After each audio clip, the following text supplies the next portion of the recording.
Good evening. The topic is factorization of algebraic expressions. This is the topic from the class 7th mathematics.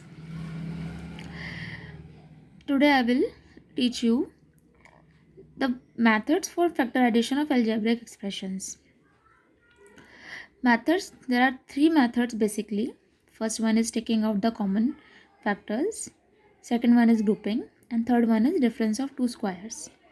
We will learn one by one. पहले factorisation समझने से पहले हमको ये पता होना चाहिए कि HCF क्या होता है, that is highest common factor. अगर हमें ये टर्म क्लियर है तो हम आगे की बातें समझ सकते हैं. ठीक है, तो उसको समझने के लिए why not just take a look on this. Before talking about factorisation, जैसे मैंने कहा कि फैक्टराइजेशन समझने से पहले हमको कंसेप्ट समझना पड़ेगा कि HCF होता क्या है, क्यों हम HCF यूज़ करते हैं फैक्टराइजेशन के मेथड में. HCF basically is a highest common factor, ये फुल फॉर्म होता है उसका, जिसमें हम क्या करते हैं कि हम कॉमन फैक्टर्स निकालते हैं, यानी कि वो फैक्टर्स निकालते हैं जो कॉमन होता है और उन कॉमन फैक्टर्स में हाईएस्ट जो निकालते हैं. ठीक है, तो होल नंबर्स के HCF निकालना तो हम लोग को पता है. ठीक है, हमें किसके समझने हैं, हमें अलजेब्रिक एक्सप्रेशन के समझने हैं. बिकॉज अलजेब्रिक एक्सप्रेशन इसलिए समझने हैं क्योंकि उसमें क्या क्या हो सकता है. अल्फ़ाबेट्स भी होते हैं, जैसे हमें पता है कि algebraic expression is a collection of what, alphabets and the numbers.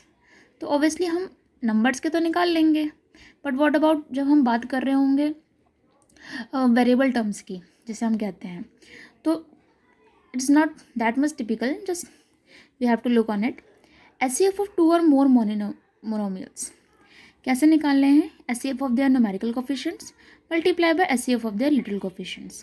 Monomials या पॉलिनोमियल्स बस हमारे जो एक्सप्रेशंस होते हैं हम उसकी बात कर रहे हैं. जैसे तो हम उसमें क्या करते हैं कि HCF अगर हमें दो और दो से ज़्यादा मोनोमिल्स के निकालने हैं तो हम सबसे पहले क्या करते हैं कि जिनके कांस्टेंट टर्म्स होते हैं उनका HCF निकाल लेते हैं. ठीक है, फिर जो लिटरल कोफिशिएंट्स होता है उनका HCF निकाल लेते हैं और दोनों को प्रोडक्ट ले लेते हैं. हमें क्या मिलता है, एक HCF मिलता है इस पूरे एक्सप्रेशन का. अब बात आती है कि हम न्यूमेरिकल कोफिशिएंट्स तो निकाल लेंगे, उनके HCF निकाल लेंगे, बट हमें लिटरल कोफिशिएंट का समझना होगा.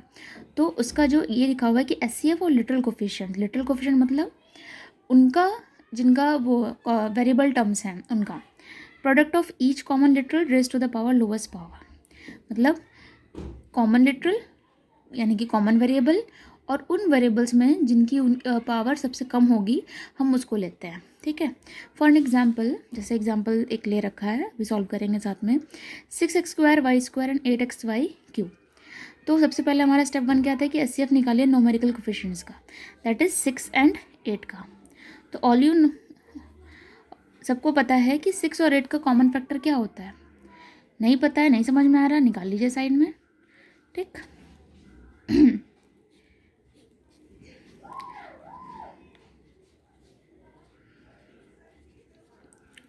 अब आप देखिए 6 के क्या फैक्टर्स होंगे, 2 एंड 3.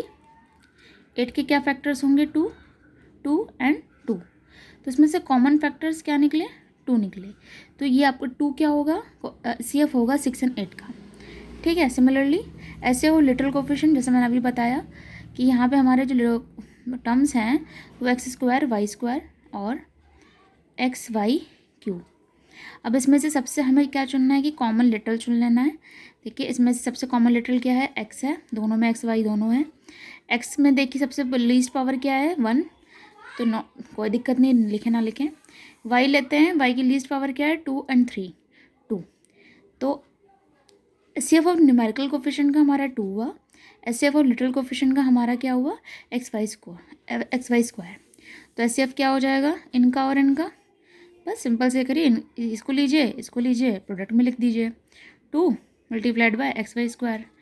मल्टीप्लाई लगाने की ज़रूरत नहीं होती है. तो 2xy² is a HCF of 6x² y² and 8xy³